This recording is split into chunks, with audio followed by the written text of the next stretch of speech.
तो अपन देखेंगे CSS. CSS stands for cascading style sheet. Basically CSS किस लिए यूज होती है? For giving styles to our web pages.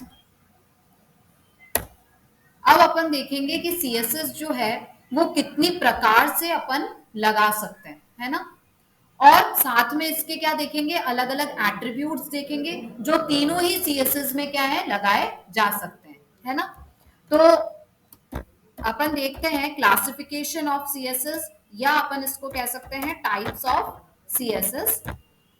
कितनी तरह की होती है? There are 3 types of CSS, है ना। 3 तरह की सीएसएस होती है। 3 प्रकार से अपन स्टाइलिंग अपने वेब पेज को दे सकते हैं। तो there are 3 types of CSS available, जो तीनों ही एक्टिव है। अलग अलग जगह पर अपनी सुविधा अनुसार जहां अपन को लगे कि यहाँ पर ये सीएसएस लगाना सही रहेगा, कंफर्टेबल रहेगा, उचित रहेगा, वहां पर अपन वो वाली सीएसएस यूज कर सकते हैं। ठीक है ना। तो पहली है अपनी इनलाइन सीएसएस, दूसरी अपनी आती है इंटरनल सीएसएस, और तीसरी अपनी आती है एक्सटर्नल सीएसएस। ये क्लासिफिकेशन है अपना सीएसएस का, स्टाइलिंग का। ठीक है, इनको एक एक करके अपन देखेंगे कि इनलाइन सीएसएस क्या होती है, कैसे इसको लगाते हैं, इंटरनल सीएसएस क्या होती है, कैसे लगाते हैं, और एक्सटर्नल सीएसएस में अपन क्या करते हैं। ठीक है, आज सबसे पहले अपन शुरू करते हैं, देखते हैं कि इनलाइन सीएसएस क्या होती है। ठीक है, जैसे अपन को यहाँ नाम से ही समझ में आ रहा है कि the CSS which could be applied on a single line, जो एक सिंगल लाइन पे अप्लाई की जा सके, वो वाली सीएसएस क्या कहलाती है? इनलाइन सीएसएस कहलाती है। ऑन अ सिंगल लाइन का मतलब ये है that the tag which we use in the body section, there we apply the CSS, inline CSS by using style, है ना। तो ये कैसे होता है, इसको अपन एक एग्जाम्पल के थ्रू देखते हैं। जैसे अपन ने यहाँ लिख रखा है हेड सेक्शन में अगर आपको टाइटल देना है, ये अपन देख चुके हैं HTML में, तो अपन यहाँ पर लिख सकते हैं बेसिक सीएसएस। जो भी टाइटल अपन को देना है वो अपन हेड सेक्शन में देते हैं। उसके बाद में अपन क्या करते हैं, बॉडी सेक्शन ओपन करते हैं, यहाँ अपनी पूरी डिजाइनिंग आती है, सारे टैग्स आते हैं, जिस भी प्रकार से अपन को पेज को बनाना होता है। फाइनली अपन अपना HTML क्लोज कर देते हैं। ठीक है, अब अपन एग्जाम्पल देख रहे हैं इनलाइन सीएसएस का। तो अपन ने जितने भी टैग्स देखे, जैसे अपन पहले पी टैग ले लेते हैं पैराग्राफ लिखने के लिए, तो अपन ने यहाँ पर लिख दिया, ये अपन लिख रहे हैं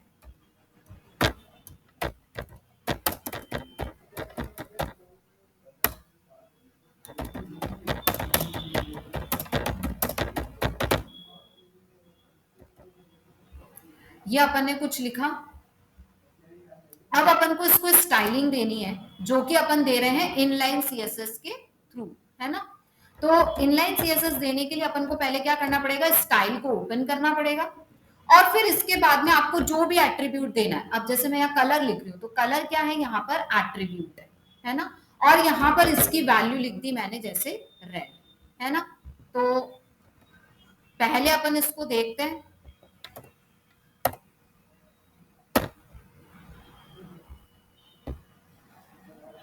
कि ये चीज अपनी अप्लाई हुई या नहीं हुई।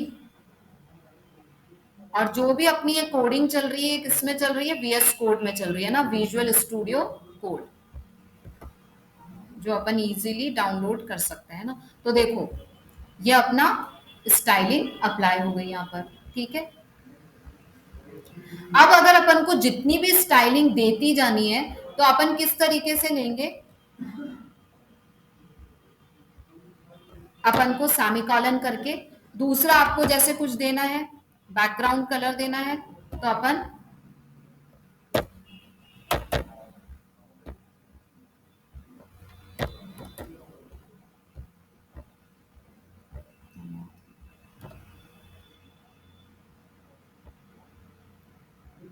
बैकग्राउंड कलर अपन ने ये दे दिया। तो इस तरीके से इनलाइन सीएसएस में क्या होता है, तो ये अपना क्या हो गया, यहाँ पर बैकग्राउंड कलर अप्लाई हो गया। तो जितनी भी स्टाइलिंग अपन को देनी है, अपन देखो नाम से ही क्लियर है, और वही चीज कर रहे हैं कि एक लाइन में ही देते चली जानी है bye separating it with a semi colon. Semi colon से सेपरेट करते जाना। अगर आपको इसका फॉन्ट साइज बढ़ाना है तो अपन यहाँ पर फॉन्ट साइज का एक एट्रीब्यूट ले सकते हैं और यहाँ पर लिख सकते हैं। ऐसे अपन ने यहाँ पर ये लिख दिया।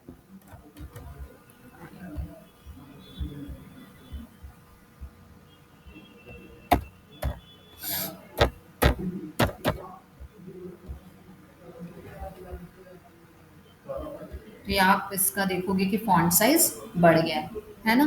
तो इस तरीके से जितने भी अपने एट्रीब्यूट्स हैं अपन को पता है, वन बाय वन अपन आगे और देखते चले जाएंगे कि कितने एट्रीब्यूट्स हैं। और केवल ऐसा नहीं है, ये सारे आपके जितने भी टैग्स अपन ने पढ़े हैं एचटीएमएल के, उन सब पर क्या है, ये अप्लाई किया जा सकता है। लेकिन यूजुअली ये होता है कि एक लाइन में इतनी सारी स्टाइलिंग देने से क्या हो जाता है कि काफी ज्यादा ये कॉम्प्लिकेटेड हो जाता है। कि अब अपन देख सकते हैं अपना टैग यहाँ से शुरू हो रहा है और ये यहाँ खत्म हो रहा है। अभी और स्टाइलिंग देंगे तो पता नहीं कितना नीचे आ जाएगा कि अपन को खुद को ही पता नहीं चलेगा कहाँ टैग ओपन करके कहाँ क्लोज किया है। तो यूजुअली लोग इसको तब यूज करना प्रेफर करते हैं जब आपके पास में केवल 2-3 स्टाइलिंग अपन को देनी हो, तो अपन क्या करते हैं, इनलाइन सीएसएस का उपयोग करते हैं। अदरवाइज आपके पास में आगे अपन देखेंगे इंटरनल सीएसएस और एक्सटर्नल सीएसएस, तो अपन उनको ज्यादा काम में लेते हैं, यूज करते हैं स्टाइलिंग देने के लिए। इसी प्रकार से आपके और जो दूसरे टैग हैं, जैसे ये टैग है तो आपको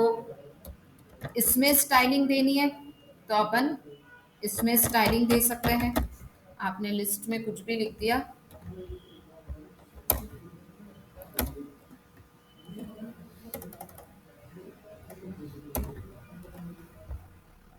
तो यहाँ अपन को स्टाइलिंग देनी है तो अपन यहाँ स्टाइलिंग दे करके, और जो भी स्टाइलिंग अपन को देनी है, जैसे यहाँ पर भी अपन ने कलर कर लिया। इसके बाद दूसरी स्टाइलिंग आपको देनी है,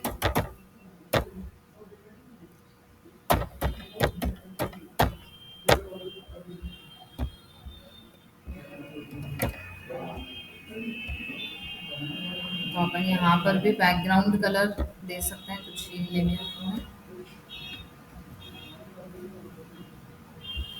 यहाँ अगर अपन को टाइप डिफाइन करना है तो अपन टाइप डिफाइन कर सकते हैं।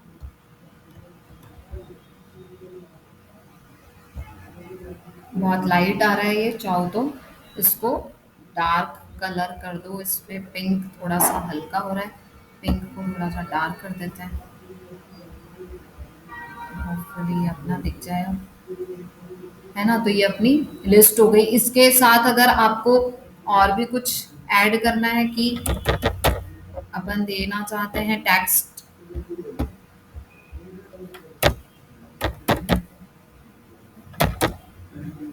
तो अपन वो भी दे सकते हैं।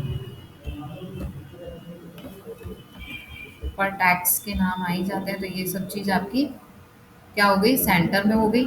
अगर आप यहाँ नहीं करना चाहते हो इसको, तो अपन इसको ऐसे भी कर सकते हैं।